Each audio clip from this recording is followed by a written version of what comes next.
Nga sot një rrugtim i ri po nis për ta. Momenti i betimit shënon një mision jo fort të lehtë për 12 kadet të ushtrisë së Kosovës.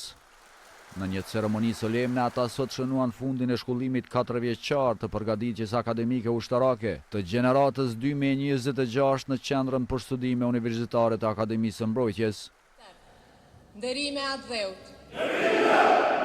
Këtu ushtrusja detyrës së presidentes Albulena Agjiu, ndërsa tha se antarësimi i Kosovës në NATO mbetet objektiv strategjik i vendit, deklaroi se diplomimi i tyre shënon një përgjegjësi të jashtëzakonshme si oficer të Republikës. Shërbimi juaj nis me vedijen se Republika nuk është dhuratë. Ajo ngrit mbi përpjekjen shekullore për liri, mbi sakrificën e popullit tonë dhe mbi luftën çlirimtare të ushtrisë çlirimtare të Kosovës.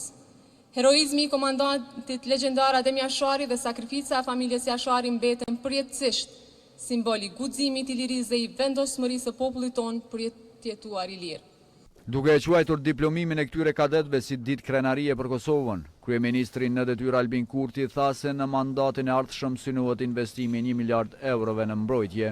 Në mandatin e ardhshëm do të investojmë 1 miliard euro në ushtri, do t'i kemi 1000 vajza e gra pjesë të ushtrisë sonë, pra një rritje prej 2 herë gjysmë numrit aktual. Do të kemi fabrikën tonë për prodhimin e municioneve, do të kemi municionet tona, por më e rëndësishmja do të vazhdojmë të kemi ushtarakët më të përgatitur e më të shkolluar që kemi pasur ndonjëherë, sepse pjesëtarët tonë janë pasuria jonë më e madhe që kemi. Për kadetet e rinj, komandantja e Qendrës për Studime Universitare në Akademinë e Mbrojtjes Mimoza Budeci përcolli disa porosi. Mos harroni, detyra, nderi, atdheu duhet të jenë udhërrefyesit tuaj para çdo vendimi që do të merrni si drejtues të ushtrisë. E në emër të kadetëve të diplomuar foli Darsan Sylla si pjesëmarrës si më i dalluar në këto 4 vite, i cili tha se shërbimi ndaj atdheut është mbi të gjitha.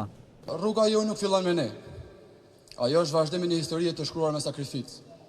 Sot, me respektin më të thellë, kujtojmë komandantin legjendar Adem Jashari dhe të gjithë dëshmorët e kombit, invalidet dhe veteranët që sakrifikuan me të shtrejtë të jetë për lirinë të cilën ne sot e gëzojmë. Në fund, 12 kadetet u nderuan me diplomat e tyre, duke vullosur përfundimin e një rrugtimi 4 vjeçar dhe fillimin e misionit në shërbim të Republikës së Kosovës.